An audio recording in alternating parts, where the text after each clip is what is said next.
BS nursing is better than MBBS। ये क्या कह रही है? BS नर्सिंग एक नर्स एक डॉक्टर से कैसे बेहतर हो सकती है? पाकिस्तान लेबर सर्वे हुआ था 2021 में। इस सर्वे के मुताबिक अप्रोक्स 38% डॉक्टर्स अनएम्प्लॉयड हैं। 4 साल डिग्री ख़त्म हुई, जैसे डिग्री ख़त्म हुई आपका कॉन्ट्रैक्ट आपके हाथ में होना है। 2 साल 3 साल आपने जॉब करनी है, 70K 80K आपकी सैलरी होनी है।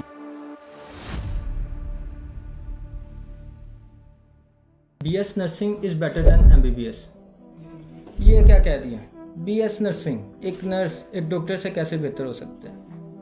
अगर तो आपको यही लग रहा है कि ये तो फजूल है, पागल है यार, ये क्या कह रहा है, तो मेरा मशवरा यही है कि आप वीडियो को स्किप करें और अगली पे जाएं। टाइम ज़ाया वाली बात। अभी तक यहाँ पे चलें फिर सुन लें।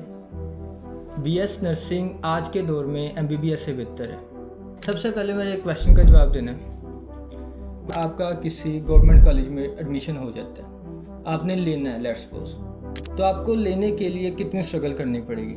मिनिमम से मिनिमम 2 साल।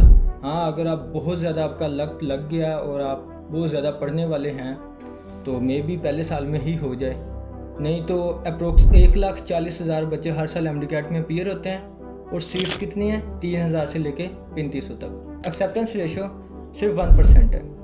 लेकिन चलें ठीक है यार, एक डॉक्टर एक नाम के साथ लगना, तो 2 साल की मेहनत ठीक है हम कर लेंगे। डॉक्टर नाम के साथ लग गया तो क्या उसके बाद लाइफ आपकी सेट हो जाएगी? बंदा इन रियलिटी आता है और चीज़ें बिल्कुल डिफरेंट होती हैं, तो उस वक्त ऐसा लगता है कि यार ये क्या हो रहा है, और उस वक्त बंदा चीज़ों को फेस नहीं कर पाता। इसी वजह से कहते हैं कि हर चीज़ का पता होना चाहिए, रिसर्च होनी चाहिए प्रॉपर, हर चीज़ के बारे में पहले से पता होना चाहिए। और मे बी यही रीज़न हो कि आप ये वीडियो देख रहे हैं। सेम वही आप साइकिल में जाते हैं। किस साइकिल में?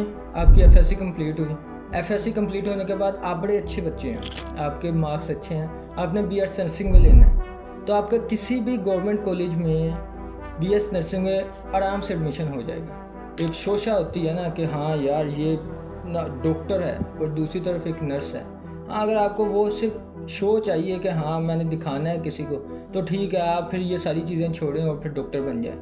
लेकिन अगर फाइनेंशियली बात करें तो ये 4 साल आपकी जो BS नर्सिंग होगी, इसमें आपको स्टाइपेंड तक मिलेगा। आपने 4 साल वहाँ पे पढ़ना है MBBS में, डॉक्टरी करनी है, और दूसरी तरफ आपने इधर नर्सिंग करनी है। यहाँ पे आपको पढ़ने का अप्रोक्स हर मंथ का अप्रोक्स 35K तक मिलेगा, और 4 साल आपको ये स्ट्रेट फॉरवर्ड में मिलता रहेगा। तो ये आप खुद मल्टीप्लाई कर लें आपको कितना बनेगा। तो आपका कहना है कि भाई ये स्टाइपेंड के चक्कर में हम डॉक्टर को MBBS को छोड़ दें और नर्सिंग कर लें, ये तो बात फिर पूरी गलत होगी ना। नहीं, यहाँ पे बात ख़त्म हो जाती। तो मैं कभी भी ना कहता कि आपको नर्सिंग करनी चाहिए ना कि MBBS। कैसे आइए बताता हूँ। पाकिस्तान लेबर सर्वे हुआ था 2021 में। इस सर्वे के मुताबिक अप्रोक्स 38% डॉक्टर्स अनएम्प्लॉयड हैं। इसकी क्या वजह?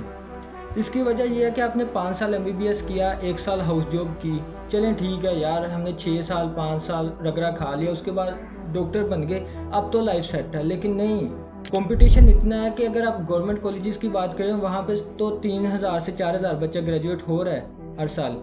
लेकिन प्राइवेट कॉलेजेस वो तो 1-1 करोड़ लेके बच्चों को धड़ाधड़ लाई जा रहे हैं। आपकी जब तक स्पेशलाइजेशन नहीं होगी आप फ़ायदा ही नहीं है आपको कोई।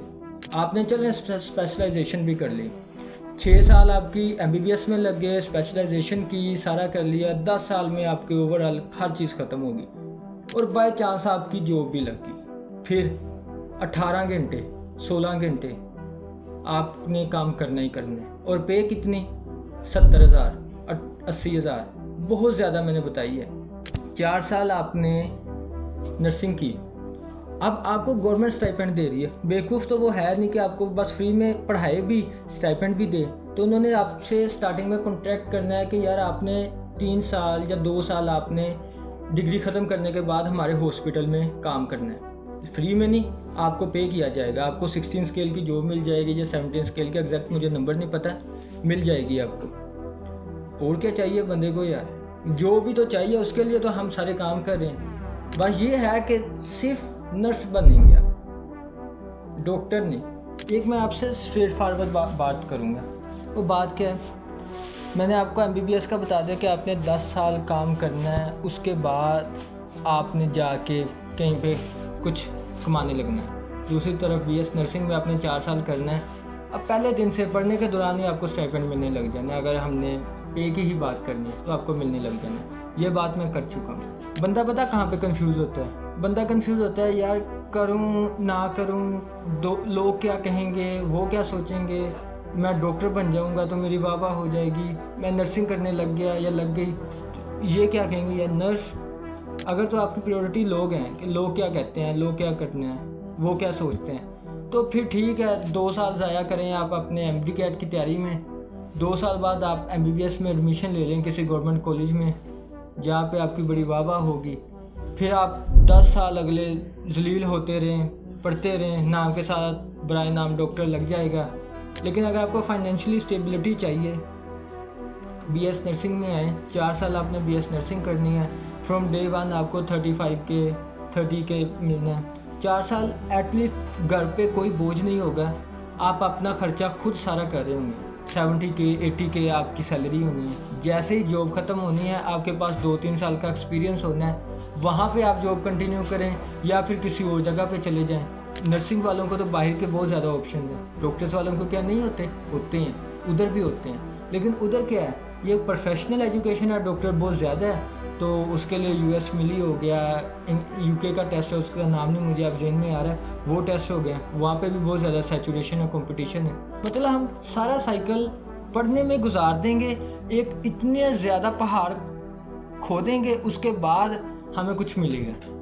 और दूसरी तरफ वही सेम चीज़, सिर्फ एक चीज़ की कमी होगी, आपकी उतनी हाइप नहीं होगी, लेकिन आप उतने ज़्यादा फाइनेंशियली स्टेबल होंगे। आपने इस मेडिकल फील्ड में ही कहीं ना कहीं अगर आपने आना है तो फिर बीएस नर्सिंग और एमबीबीएस का कंपैरिजन बनता था। और जहाँ जितनी हाइप कम हो चुकी है ना बीएस नर्सिंग के, यार सिर्फ ये एक नर्स है, तो आई डोंट थिंक सो कि ऐसा होना चाहिए। बाकी आपके ऊपर डिपेंड करता है। अगर आपकी राय थोड़ी सी भी बदली हो तो आप मुझे कमेंट सेक्शन में ज़रूर बताइए कि हाँ पहले मैं ये सोचता था या सोचती थी, अब मेरे थोड़ा सा 0.1% का फ़र्क पड़ा है। अगर आपका 0.1% का भी फ़र्क पड़ा है तो लिटरली मुझे बहुत खुशी होगी कि हाँ यार मैं कुछ ना कुछ बदलने में कामयाब हुआ। क्योंकि आजकल सोसाइटी में सिर्फ यही चल रहा है कि यार ये क्या कर रहा है, इसकी रेपुटेशन क्या है, और चाहे वो बाहर से जितना मर्जी स्ट्रॉन्ग दिख रहा है वो दिखना चाहिए, अंदर से पता नहीं वो खोखला है, वो किसी को कोई फ़र्क नहीं पड़ता। लेकिन हमें खुद को स्ट्रॉन्ग करना है, ना कि दूसरों को देखना है।